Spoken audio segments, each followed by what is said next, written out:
Olá, meu nome é Gustavo Lobo, eu sou estudante do sexto período de Medicina da Unirio e nessa apresentação eu vou abordar um tema de grande relevância clínica, especialmente na pediatria, mas também na medicina em geral, que é a alergia à proteína do leite de vaca, a PLV, e a intolerância à lactose, que são duas condições frequentemente confundidas, mas com mecanismos diagnósticos e manejo completamente distintos. Bom, o leite de vaca é o alimento mais consumido no mundo nos primeiros anos de vida e também o principal alérgeno alimentar na infância. A PLV ela afeta entre 2 a 3% das crianças no primeiro ano de vida, sendo a alergia alimentar mais comum nessa faixa etária. Já a intolerância à lactose é uma condição muito mais prevalente globalmente. Estima-se que 68% da população adulta mundial apresente algum grau de má absorção de lactose. Apesar de ambas envolverem o leite de vaca, os mecanismos são completamente diferentes. Uma é imunológica e a outra é metabólica. Bom, aqui vamos falar um pouco do mecanismo imunológico da APLV. A alergia à proteína do leite de vaca é uma reação imunológica a diversas proteínas do leite bovino, principalmente a caseína, a alfa-lactoalbumina e a beta-lactoglobulina. Pode se manifestar por 3 mecanismos imunológicos diferentes. O primeiro é o mecanismo IgE-mediado, que vai ter a sensibilização prévia com a produção de IgE específica contra as proteínas do leite de vaca, e aí na reexposição vai ter a degranulação de mastócitos basófilos com a liberação de histamina e outros mediadores, levando a sintomas imediatos em alguns minutos e até mesmo horas após a ingestão. Segundo mecanismo não IgE mediado, que é uma reação predominantemente celular, basicamente linfócito T mediada com sintomas tardios em horas a dias. E o terceiro mecanismo, ele é misto, com a participação tanto do IgE quanto de células T. É fundamental entender que se trata de uma resposta do sistema imunológico, que é o que vai diferenciar principalmente com a intolerância à lactose. O quadro clínico e as manifestações clínicas da PLV, basicamente elas vão ser muito variadas, porque elas podem acometer diversos sistemas. Na pele, os mais comuns são a urticária, angioedema e dermatite atópica. A dermatite atópica ela é especialmente relevante, né? Estudos mostram que 30% das crianças, até 30% das crianças com dermatite atópica moderada a grave, têm a PLV associada. No trato gastrointestinal, a gente pode ter vômito, diarreia, sangramento nas fezes, recusa alimentar e síndromes não específicas como a proctocolite alérgica induzida por proteína alimentar, que é muito comum em lactentes amamentados, com hematoquesia e sem comprometimento do estado geral. No trato respiratório, podem ocorrer rinite, tosse crônica e sibilância. A manifestação mais grave, né, disparadamente, é a anafilaxia, porque ela é muito rápida e ela é potencialmente fatal. É uma reação sistêmica com hipotensão, broncoespasmo, comprometimento de múltiplos órgãos simultaneamente e vai exigir uma dose ali de adrenalina. Nas formas não IgE mediadas, né, a gente vai destacar a FPIES, eu não sei como falar essa sigla, mas é a Food Protein Induced Enterocolitis Syndrome, com vômitos incoercíveis tardios, letargia e desidratação, podendo até simular uma sepse se o médico não estiver bem preparado com o caso clínico. Bom, a PLV, né, como diagnosticar a PLV? O diagnóstico da PLV ela segue um protocolo até bem definido. Nas formas IgE mediadas, a gente vai utilizar o teste cutâneo de hipersensibilidade imediata, o Prick Test, e a dosagem de IgE específica sérica, né, para as proteínas do leite. Valores elevados têm boa especificidade, mas o padrão ouro para diagnóstico e acompanhamento é o teste de provocação oral duplo cego controlado por placebo, que eu chamei de TPO. Na prática clínica pediátrica, o diagnóstico frequentemente vai se iniciar com a dieta de exclusão do leite de vaca pela mãe, ou a substituição da fórmula seguida da reintrodução supervisionada para confirmação. Então você tira o leite de vaca e depois você introduz de novo, vê se o sintoma desaparece e depois ele aparece de novo. Nas formas não IgE mediadas não tem um marcador laboratorial muito específico confiável, né? O diagnóstico ele é mais clínico e baseado na resposta à exclusão e na provocação.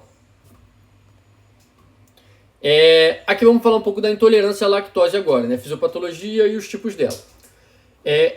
Ela é uma condição metabólica, não vai ter como participação do sistema imunológico, pelo menos não causando, né? Vai ter a inflamação e tudo mais, mas não vai ter nada causando no sistema imunológico. Ele ocorre pela deficiência da enzima da lactase, produzida pelos enterócitos da borda em escova do intestino delgado. E essa enzima é responsável por hidrolisar a lactose em glicose e galactose. Quando tem deficiência da lactase, a lactose não digerida chega no colo, onde ela vai ser fermentada, produzindo diversos gases, como hidrogênio, metano e CO2.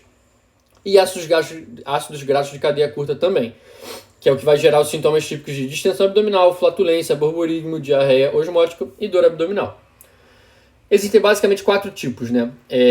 O primário, que é o mais comum, que é a hipolactasia do adulto, geneticamente determinada, prevalência altíssima em asiáticos e africanos. O secundário, lesão intestinal transitória como gastroenterite, doença celíaca, doença de Crohn. O congênito, que é raríssimo, que é por genes autossômicos recessivos, e o desenvolvimental, que é o que ocorre em prematuros. Aqui é o diagnóstico da intolerância à lactose. Você pode fazer o teste respiratório do hidrogênio, que basicamente é você quantificar, né, você medir o hidrogênio e o metano na expiração. Ele é o padrão ouro não invasivo, vai medir o hidrogênio após sobrecarga de lactose. Você tem testes genéticos para identificar esses genes para a hipolactasia primária do adulto. E diagnóstico clínico, que é a melhora com a exclusão da lactose e retorno dos sintomas quando você reintroduz ela, lógico que supervisionadamente. Aqui eu montei uma tabela de algumas, para ficar um pouco mais didático da gente diferenciar, né, as duas. O mecanismo da PLV ele é imunológico, o da intolerância à lactose é metabólico. A faixa etária, a PLV pode atingir qualquer pessoa, mas mas principalmente no primeiro ano de vida, tá? Majoritariamente no primeiro ano de vida. A intolerância à lactose, criança maior e adultos. A dose na PLV, qualquer quantidade pode gerar uma reação, né? Uma reação anafilática. E a intolerância à lactose é dose dependente. Quanto mais você consumir, mais sintomas você vai ter. A PLV ela pode acometer pele, trato gastrointestinal, trato respiratório e gerar uma reação anafilática, mas gerar uma reação sistêmica. A intolerância à lactose ela é gastrointestinal. A PLV, o início dela minutos a dias. Intolerância à lactose, 30 a 2 horas. O diagnóstico da PLV, prick test, IgE e TPO. Intolerância à lactose, a gente vai fazer o teste de H2, né, de hidrogênio, testes genéticos e exame clínico, né? E a PLV, derivados tolerados, não tolera derivados. Intolerância à lactose, a gente tem a tolerância de queijos curados e iogurtes, né, que a proteína já foi bem metabolizada. Aqui é a conduta terapêutica. O tratamento da PLV ela vai se basear na exclusão rigorosa das proteínas do leite de vaca da dieta. Para lactente, né, em aleitamento materno, a mãe deve seguir uma dieta de exclusão. E para aqueles em uso de fórmula, a gente tem que substituir por fórmulas extensamente hidrolisadas, né, é a primeira escolha. Em casos graves ou com falha terapêutica, a gente pode fazer fórmulas de aminoácidos. Fórmulas de soja podem ser usadas em maiores de 6 meses, com cautela pela possibilidade de co-sensibilização. Isso é muito importante de se lembrar. O leite de outras espécies, cabra ou ovelha, não é indicado pela alta reatividade cruzada. Para anafilaxia, né, a gente vai fazer adrenalina intramuscular, o tratamento de emergência, e o paciente deve ter um dispositivo auto-injetável. Para intolerância à lactose, o tratamento é mais flexível, né? A gente vai fazer a restrição da lactose de acordo com o limiar do indivíduo, uso de produtos fermentados, queijos curados, lactase exógena em cápsulas ou em gotas, e a garantia de aporte adequado de cálcio para prevenção de uma osteopenia.